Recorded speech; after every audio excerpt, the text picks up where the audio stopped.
Home science heard with राया।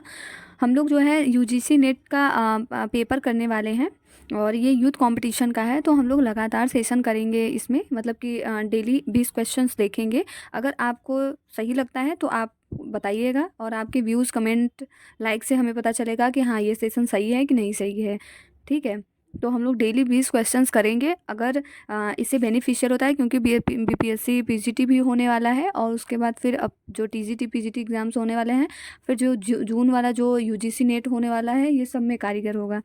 ठीक है, तो आइए स्टार्ट करते हैं और करते हैं। ठीक है, तो देखते हैं पहला क्वेश्चन क्या है।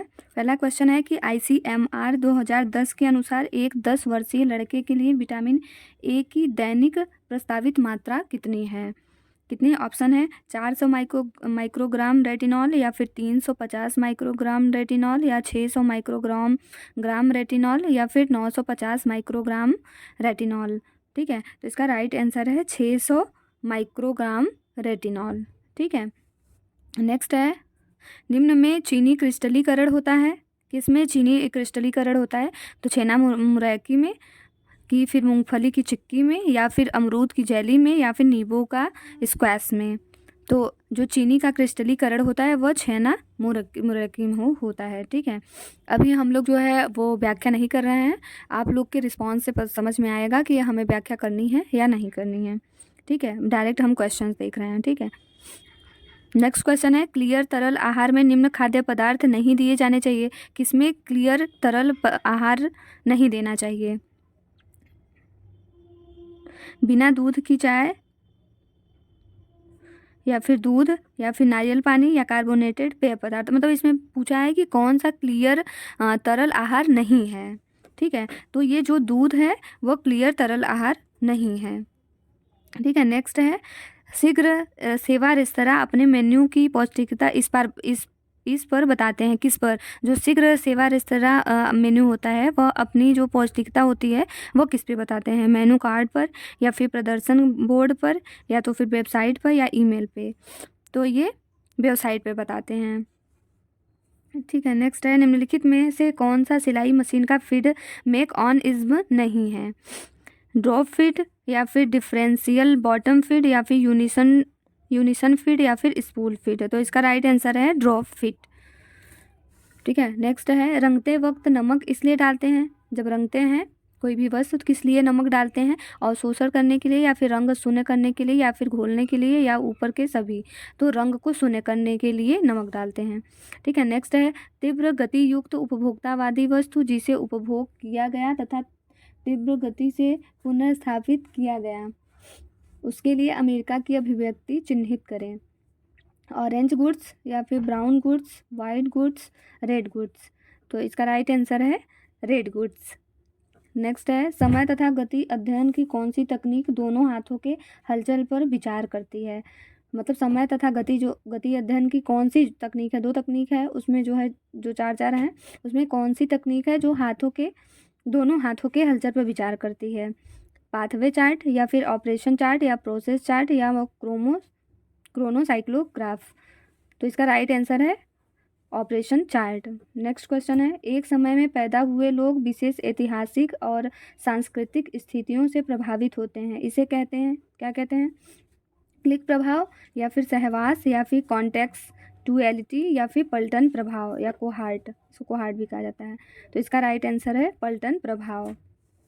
नेक्स्ट है 10वां, एक बच्चे को पालन करने वाली शैली जो स्वीकृति और भागीदारी में उच्च है, ठीक है, तर्क के साथ पक्के नियंत्रण पर जोर देती है, उसे कहा जाता है, जो पेरेंटिंग स्टाइल है उसमें से क्वेश्चन पूछा है, उसे क्या कहा जाता है, अथॉरिटेटिव शैली, या फिर अथॉरिटेरियन शैली, या फिर परमिसिव शैली, या इन्वॉल्व्ड शैली। तो इसका राइट आंसर है अथॉरिटेटिव शैली।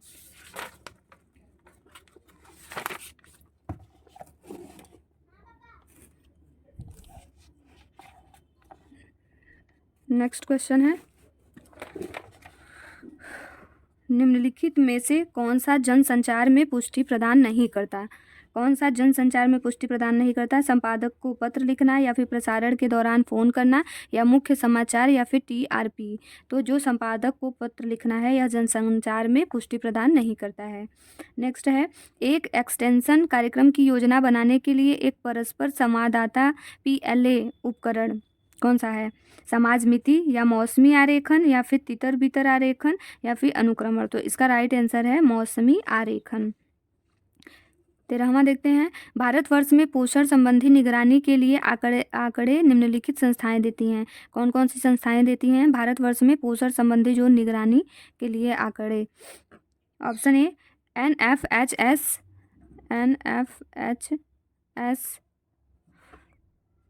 CPWD या फिर NSSO या फिर FSSAI या फिर और CBHI। तो कौन कौन से जो संस्थाएं हैं जो पोषण संबंधी निगरानी करती हैं? तो सबसे पहले NFHS करता है, उसके बाद फिर NSSO करता है और जो CBHI है वो, ये तीनों जो हैं पोषण संबंधी निगरानी के आंकड़े देती हैं। ठीक है, तो इसका राइट आंसर है B। नेक्स्ट है, आहार आकलन के लिए निम्न में से कौन सी पूर्व प्रभावी विधियां हैं? आहार आकलन के लिए निम्न में से कौन सी पूर्व प्रभावी विधियां हैं? ऑप्शन है 24 घंटे अनुस्मरण विधि या फिर डुप्लीकेट नमूना विधि, भोजन आवृत्ति प्रश्नावली, खाद्य वजन विधि या और भोजन बैलेंस शीट। तो इसका राइट आंसर है बी। इसमें जो अनुसरण करता है पूर्व प्रभावी विधियां हैं वह 24 घंटे अनुस्मरण विधि भी है और भोजन आवृत्ति प्रश्नावली भी है और भोजन बैलेंस शीट भी है। 15वां, शरीर में निम्न कार्यों को बनाए रखने के लिए एस्कॉर्बिक एसिड अनिवार्य है। शरीर में जो निम्न कार्यों को बनाए रखने के लिए एस्कॉर्बिक एसिड अनिवार्य है। ऑप्शन है कोलेजन गठन या फिर कोएंजाइम का कार्य करना या रक्त का जमना। डी है एंटीऑक्सीडेंट का कार्य करता है। ई है रिड्यूसिंग कारक का कार्य करता है। इसका राइट आंसर है बी। कौन कौन सा? ए डी मतलब कोलेजन गठन करता है और उसके बाद एंटीऑक्सीडेंट का कार्य करता है, एस्कॉर्बिक एसिड मतलब विटामिन सी, और ये करता है रिड्यूसिंग कारक का भी कार्य करता है। ठीक है, विटामिन सी का कार्य पूछा है। फिर नेक्स्ट देखते हैं, मेटाबॉलिक सिंड्रोम के निदान में निम्नलिखित मानदंड हैं। जो मेटाबॉलिक सिंड्रोम होता है उसके निदान में निम्नलिखित मानदंड है। कौन कौन से हैं? ऑप्शन है HDL कोलेस्ट्रॉल की मात्रा 60 मिलीग्राम प्रति 100 ml सीरम से अधिक होना। बी, सीरम में ट्राइग्लिसराइड की मात्रा 150 mg प्रति 100 ml से अधिक होना। सी, महिलाओं में कमर की परिधि 80 सेंटीमीटर से अधिक होना। डी, फास्टिंग रक्त में शुगर की मात्रा 100 mg प्रति 100 ml में से कम होना। ई, BMI 23 किलो प्रति मीटर स्क्वायर से अधिक होना। तो इसमें कौन कौन से मानदंड हैं? तो बी है सीरम में ट्राइग्लिसराइड की मात्रा 150 mg प्रति 100 ml से अधिक होना। उसके बाद डी है फास्टिंग रक्त में शुगर की मात्रा 100 mg प्रति 100 मिलीलीटर से कम होना। और ई है BMI 23 किलो प्रति मीटर स्क्वायर से अधिक होना। ठीक है, नेक्स्ट है उत्पादन कार्यस्थल में पाए जाने वाले उपकरण हैं। मतलब उत्पादन कार्यस्थल में जो पाए जाने वाले उपकरण हैं वह कौन कौन से हैं? ऑप्शन है griddle, 4 broiler, portion scale, deck oven, refrigerator, क्लॉम्बेल कुकर। तो इसका राइट आंसर है सी, ग्रिडल भी पाया जाता है, उसके बाद फिर 4 ब्रॉयलर भी पाया जाता है और डेक ओवन भी पाया जाता है और क्लॉम्बेल कुकर भी पाया जाता है उत्पादन कार्यस्थल पर। ठीक है, नेक्स्ट देखते हैं 18वां, समस्या हल करने के लिए कुछ आवश्यक साधन हैं। समस्या हल करने के लिए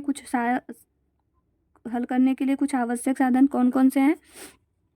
ऑप्शन है पेरेंटो चार्ट, बी है चेक शीट, सी है लाभ और हानि विवरण, डी है कारण और प्रभाव आरेख, ई है मानकीकृत रेसिपी, एफ है प्रोसेस चार्ट। तो इसका राइट आंसर है सी। मतलब पैरेंटो चार्ट भी है समस्या हल करने के लिए उपकरण, और उसके बाद फिर चेक शीट से भी कर सकते हैं, और उसके बाद भी कारण और प्रभाव आरेख के द्वारा और प्रोसेस चार्ट के द्वारा समस्या हल कर सकते हैं। ठीक है, नेक्स्ट है निम्नलिखित में से कौन से तंतु लचकदार होते हैं? कौन से तंतु लचकदार होते हैं? नियोप्रीन, स्पैंडेक्स, सीसल, लायोसिल, कौन कौन से होते हैं? तो इसका राइट आंसर है ए और बी, नियोप्रीन और स्पैंडेक्स, ये दोनों लचकदार तंतु हैं। ठीक है, नेक्स्ट है 20, किनसे स्ट्रक्चरल जैमिंग पकड़ को रोक दिया जा सकता है? तो चैन टाके के प्रयोग से, या फिर मोटे धागे के प्रयोग से, सी पतले धागे के प्रयोग से, डी लॉक टाके के प्रयोग से, C1 और ई C1 को पक्का करने से। मतलब स्ट्रक्चरल जैमिंग पकड़ को रोक दिया जाता है किसके द्वारा? तो इसका राइट आंसर है बी, चैन टाके के प्रयोग के द्वारा भी रोका जा सकता है, और पतले धागे के प्रयोग से भी रोका जा सकता है, और C1 को पक्का करके भी रोका जा सकता है। ठीक है, तो आज के लिए 20 क्वेश्चन ही। अगर जो है ये समझ में आया होगा तो नेक्स्ट वीडियो में 20 क्वेश्चन फिर से किए जाएंगे।